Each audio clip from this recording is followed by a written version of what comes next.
ധർമ്മം എന്ന് പറഞ്ഞാൽ നഹിയുൻ അനിൽ മുൻകർ, അത് പറയുക തന്നെ വേണം.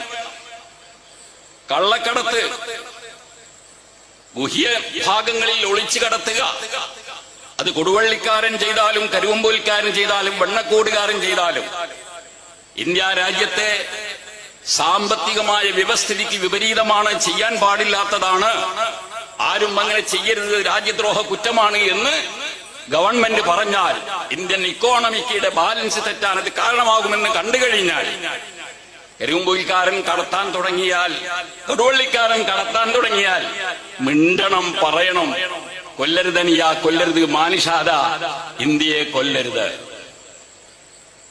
ഇതൊരു ദാരിദ്ര്യം പിടിച്ച രാജ്യമാണ്. ഒരു ഭാഗത്ത് പണം കുന്നുകൂടുകയും മറുഭാഗത്ത് മെലിയുകയും ചെയ്യുന്നതിന് കാരണമാകുന്ന പണപ്പെരുപ്പം എന്ന് പറയുന്ന രാജ്യദ്രോഹ കുറ്റം, അതിൽ ചെയ്യല്ലേ തലേക്കെട്ട് കെട്ടിയവനെ, തൊപ്പിയിട്ടവനെ, നിസ്കാരത്തമ്പുള്ളവനെ, ഇത് പറഞ്ഞു കൊടുക്കൽ ആലിമിന്റെ നിർബന്ധമാണ്. അത് പറഞ്ഞു കൊടുക്കാതെ അതൊക്കെ എന്തെങ്കിലുമൊക്കെ ആയിക്കോട്ടെ, നമുക്ക് നിസ്കാരത്തിന്റെ ഫർദും ഷർത്തും പറയാ, മുവാലാത്ത് തുമഅനീനത്തിനെ പറ്റി പറയാ, അത് മതി, മറ്റേതങ്ങനെ നടക്കട്ടെ. ഈ ഒരു ചിന്ത മുസ്ലിയാന്മാരെ നിങ്ങൾക്കും എനിക്കും ഉണ്ടായാൽ മതി, അത് മതി. മൽഊനാകാൻ ലുഇന കാനൂ ലാ യതഹനാഹൗന മുൻകരിൻ ഫഅലൂ. 947 ഇന്ത്യക്ക് സ്വാതന്ത്ര്യം കിട്ടിയതിനു ശേഷം എന്റെയും നിങ്ങളുടെയും ജനന സമയത്ത് എന്താണ് നമ്മുടെ രക്ഷിതാവ് ജനന സർട്ടിഫിക്കറ്റ് എടുക്കാൻ വേണ്ടി ഈ പഞ്ചായത്തിൽ ചെല്ലുന്ന അവസരത്തിൽ എഴുതി കൊടുക്കുന്ന ഫോമിൽ പറയുന്നത് അറിയോ?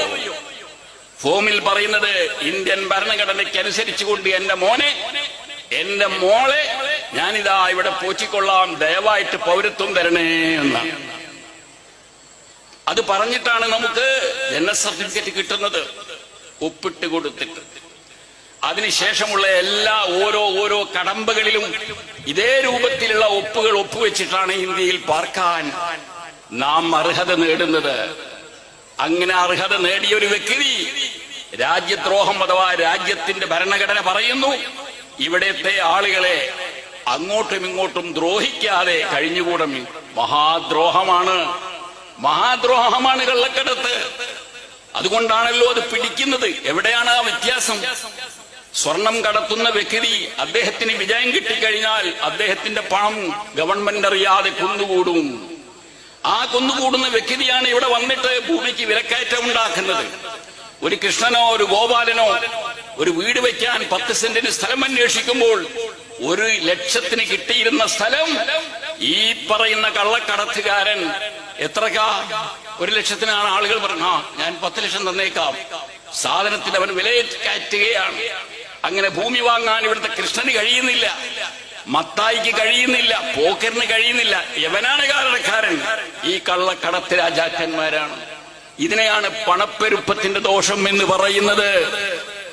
എന്തായിരിക്കണം? ഇന്നല്ലദീന, ഒരു വിഭാഗം ആളുകൾ യുഅ്ദൂന, അവര് ഈദാ ചെയ്യുന്നു, എടങ്ങേറുണ്ടാക്കുന്നു. ആർക്ക് നേരെ?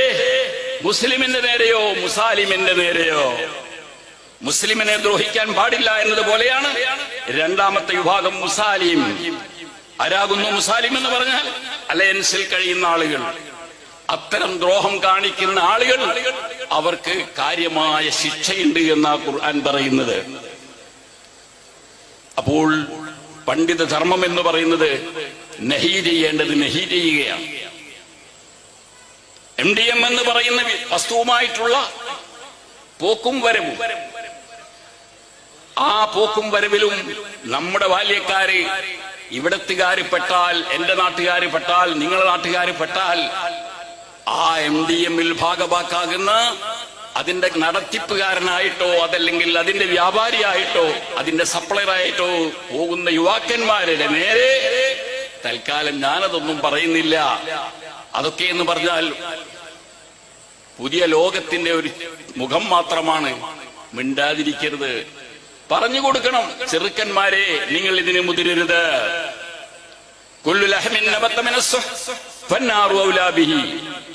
10 ഗ്രാം MDM അത് കോഴിക്കോട് നിന്ന് വാങ്ങി താമരശ്ശേരി എത്തിച്ചു കൊടുത്താൽ ആ കാരിയർ എന്ന നിലക്ക് കിട്ടും 50,000 ഉറുപ്പിക എന്ന് കേട്ടാൽ യുവാക്കന്മാരെ അതിന്റെ പിറകെ പോവല്ലേ. കാരണം കുല്ലു ലഹ്മിൻ നബത മിനസ് സുഹ്, MDM വഴി, കഞ്ചാവ് വഴി, അതിന്റെ സെല്ലറായത് വഴി, കാരിയറായത് വഴി നിന്റെ കയ്യിലേക്ക് വരുന്ന ഓരോ തുണ്ട് നയാപൈസയും, ആ തുണ്ട് നയാപൈസ കൊണ്ട് നീ ഒരു ബർഗർ വാങ്ങി തിന്നാൽ, അതുകൊണ്ട് ഇനി ഒരു സവനപ്പ് കുടിച്ചാൽ, അതുകൊണ്ട് ഇനി മോരും വെള്ളം കുടിച്ചാൽ നിന്നിലുണ്ടാകുന്ന ലഹ്മ, നിന്നിലുണ്ടാകുന്ന മജ്ജ, നിന്റെ ശരീരത്തിൽ വന്നെത്തിച്ചേരുന്ന പോഷകാംശം